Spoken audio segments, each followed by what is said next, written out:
तपता हुआ रेगिस्तान। दूर दूर तक सिर्फ सुनहरी रेत ही रेत। तेज धूप, गर्म हवाएं और तपिश से भरा माहौल। इसी रेगिस्तान में एक कारवां पैदल सफर करता हुआ नजर आता है।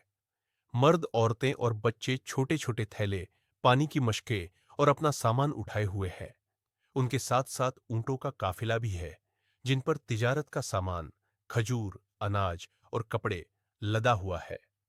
हर कदम पर रेत उड़ती है, मगर सबके दिलों में एक ही तमन्ना है, काबा शरीफ तक पहुंचना। कुछ देर चलने के बाद कारवां थककर रुकता है। लोग छोटे छोटे झुंडों में बैठ जाते हैं। औरतें अपने बच्चों को रोटी और खजूर खिलाती हैं। मर्द मशक से पानी निकालकर सबको पिलाते हैं। बच्चे खेल कूद में मशगूल हो जाते हैं। वहीं कुछ लोग अपना तिजारत का सामान खोलते हैं। कोई खजूर बेच रहा है, कोई कपड़े का थान, कोई अनाज के बोरे। रेगिस्तान के बीच अचानक एक छोटा सा बाजार बस जाता है। थकान के बावजूद चेहरों पर सुकून की झलक नजर आती है। फिर सफर आगे बढ़ता है। रास्ते में एक छोटी सी नदी आती है। लोग कपड़े संभालते हुए उसमें उतरते हैं। मर्द बच्चों को गोद में उठाकर पार कराते हैं। औरतें सावधानी से धीरे धीरे पानी पार करती है। ऊंट भी बोझ लेकर पानी में उतरते हैं।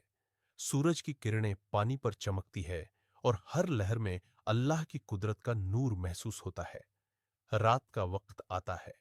आसमान तारे से भर जाता है। चांद की रोशनी में पूरा रेगिस्तान जगमगाने लगता है। कारवां मशालों और लालटेनों की हल्की रोशनी में सफर जारी रखता है। ऊंटों की लंबी परछाइयां रेत पर गिरती है। बच्चे अपनी मां का हाथ थामे हैं और कुछ लोग दुआएं पढ़ते हुए कदम बढ़ाते हैं। यह सफर अब सिर्फ सफर नहीं रहा, ये इबादत और सब्र की निशानी बन गया है। कई दिनों और रातों की थकान के बाद आखिरकार कारवां दूर से मक्का शरीफ को देखता है। मिट्टी के छोटे छोटे मकान, साकरी गलियां और सादगी भरा माहौल। लोग घरों के बाहर बैठे हैं, बच्चे खेल रहे हैं, ऊंट घरों के पास बंधे हैं। कारवां के लोग अपना सामान उतारते हैं और तिजारत शुरू होती है। खजूर, कपड़े और अनाज का लेन देन होता है। यह नजारा बेहद दिल को छू लेने वाला है। और फिर वह पल आता है जिसका सबको इंतजार था।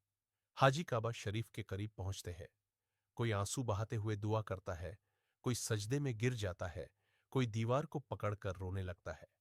सबके दिलों में एक ही एहसास, आखिरकार हम अल्लाह के घर पहुंच गए। लोग तवाफ शुरू करते हैं, धीरे धीरे कदम बढ़ाते हुए, दुआएं करते हुए, अल्लाह का नाम लेते हुए। पूरा माहौल रूहानी हो जाता है। ऐसा लगता है मानो आसमान भी उनकी दुआओं के साथ झुक गया